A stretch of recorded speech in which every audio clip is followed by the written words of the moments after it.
Huwag niyo munang ibaba. Tatanungin ko muna si kuya kung sa kanya ba talaga yan. Ma'am, kitang-kita nyo naman ako may pangalan, Boy Tapang. Hindi nyo kukunin, tatawag ako ng pulis.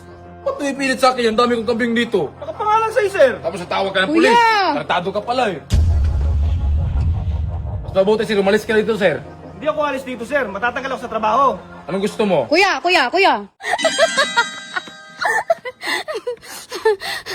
So yun mga katapang, may naisipan na naman ako pang prank kay kuya. Ginagawa mo?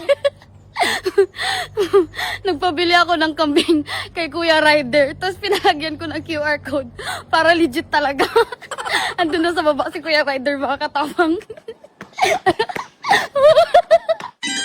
Kanina ka ba kuya? Sakto lang, ma'am. Sakto mga katapang. Si Kuya Rider marunong pag Tagalog kasi taga Maynila siya. Di ba kuya? Yes, ma'am. Nakapangasawa ko ng taga dito sa Cebu. Oh yeah. Galingan mo umakting dun kuya. Yung dapat ba paniwala talaga natin si kuya na na nag-order siya ng kambing. Abi yun.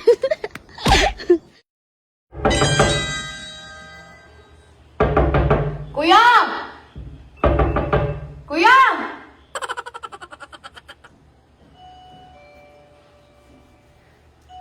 Kuya!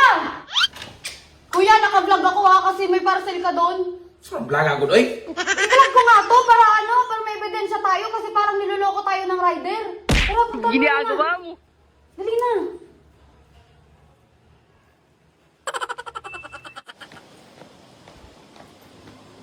May parcel. Kanina yan, kuya. Eh, Boy Tapang. Huwag niyo munang ibaba. Tatanungin ko muna si kuya kung sa kanya ba talaga yan.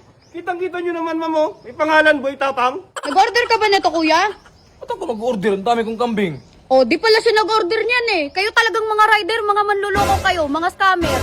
Grabe naman ka, ma'am. Sakit mo magsalita. Baka sa'yo lang yung kambing na yan. Nilagyan mo lang ng QR code. Tignan mo nga, ma'am, oh, may pangalan, Boy Tapang. Ang mahal-mahal, tas pangkatay lang. Magkano ba yan sir?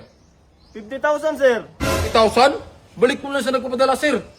Wala naman nakapangalan sa seller, sir. Paano ko ibabalik? Bayaran mo na lang kasi, kuya. Bakit na magbayad yan? Isa ka pa. Ikaw na, mas marami kang pera eh. Kanya mukha, papayaran mo 3,000? Baka buang.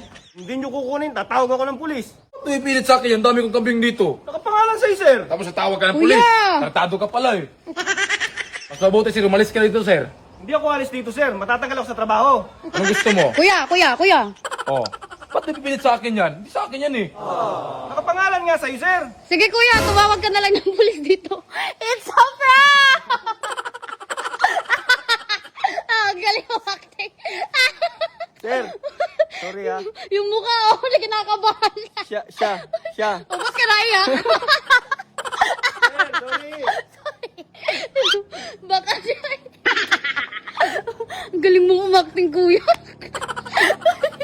Dahil nakuha mo yung galit ni kuya, ito yung talent fee ko sa'yo, 5,000. Salamat, ma'am. Sana Sige. may susunod pa, ma'am. May susunod pa daw. Oh, nakimarites pa yung nagtrabaho dito sa bahay.